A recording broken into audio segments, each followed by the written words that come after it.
I'm Matt Sargent with ABC Acres. We're out here today in our garden area. I'm next to a straw bale garden that makes up our larger potato garden. We're going to take a look at how we're hoping to transform 40 pounds of seed potatoes into 500 pounds of potatoes. Basically, we've made a raised bed. We'll take a look at it here in a little bit.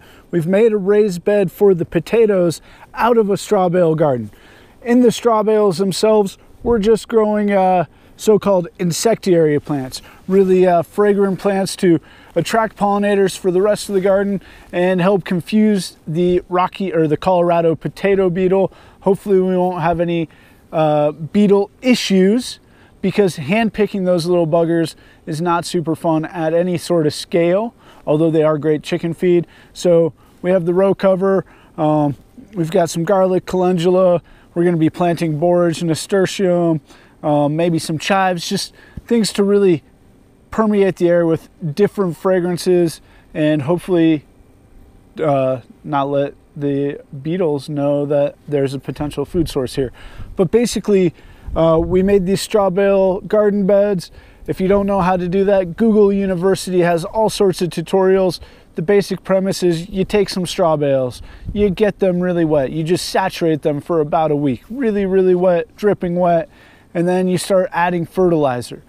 We used an organic blood meal, high nitrogen, that really sped up the decomposition process. It's not the cheapest way to go, but we didn't want to use synthetic fertilizers, so it's the route we went, and it worked great. And then when it was time to plant the calendula or the garlic or anything else, we just reached in, took out a handful of the decomposing straw, stuck some compost in it, planted into the compost, and now we have these garden beds. So yeah, let's take a look at the greater system. All right, so if you take a look, it's 1 bale wide, and as we walk down it, it's 1, 2, 3, 4, 5, about 8 bales long. And then planted in it, like I said, we've got some beneficial plants. This is some calendula. This is some garlic. We'll see how the garlic does. When you're doing straw bale gardening, you will get some wheat or oats, whatever type of straw it is. No big deal. Just use it as mulch. Here's a quick look in the bed. You can see we've been burying the potato vines as they come up. There's a close-up look at one. There's another one. Probably about time to add more soil or dirt. All right, so the general gist of, make sure I'm not crushing anything we planted. The general gist of what's going on here, we're using the straw bales to create a raised bed. As the potatoes grow up through the bed, we're adding more organic matter, compost, dirt. We have a bunch of screen dirt from some construction projects. We're also using waste straw or bedding from the goat barns. If you're doing this for a production capacity you're going to be selling, check out the legalities of when you can apply manure. If you're FSMA compliant, or have to be, or want to be, you can't be applying fresh manure within 120 days of harvest. Basically makes it a no-go here. Here, this is primarily one to see how much potatoes we can grow in a limited land space. And two, this is all for a homestead type thing. It's for Tim and his family, as well as my family and myself, and those are of the employees. So we're not concerned about that. We personally don't think that there's any threat to getting any sort of foodborne illness from growing potatoes in goat manure, and we're not using that much anyway. So the basic premise here, before I got hired, I watched a bunch of the backlog videos from this channel. They're awesome. If you haven't done so, scroll back through them. But one that struck out to me was a video about a nursery propagation bed. Check it out here. I said, wow, that'd be really cool to use for potatoes.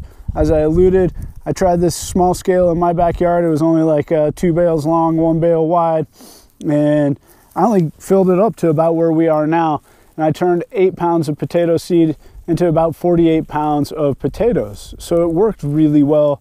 We're hoping that with 40 pounds of potato seed planted, that we'll get somewhere between 400 and 500 pounds.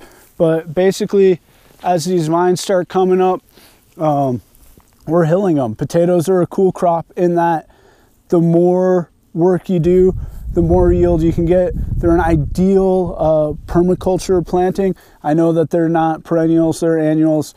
Most ecosystems do have annuals in their system, but they're a storage crop. So you can grow a lot of them, store them, get you through the winter months where you can't really grow unless you're living in tropical regions. So they're a cool crop in and of that way. Their major downfall is they can be really prone to the potato beetle. So we're using this row cover as our primary form of defense, but then we're also hoping that the garlic, the calendula, will be planting borage, nasturtium, and a bunch of other kind of quote-unquote insectiary plants in here, that will create such a profusion of scents and smells that the potato beetle won't even know that these plants are here. That said, we will be vigilant. We're always checking for them. As soon as we see them, we'll start hand picking them. And if that's the case, at least we've got some chicken food. As always, thanks for joining us. If you have any questions or comments, we love to hear from you. And until next time, happy growing.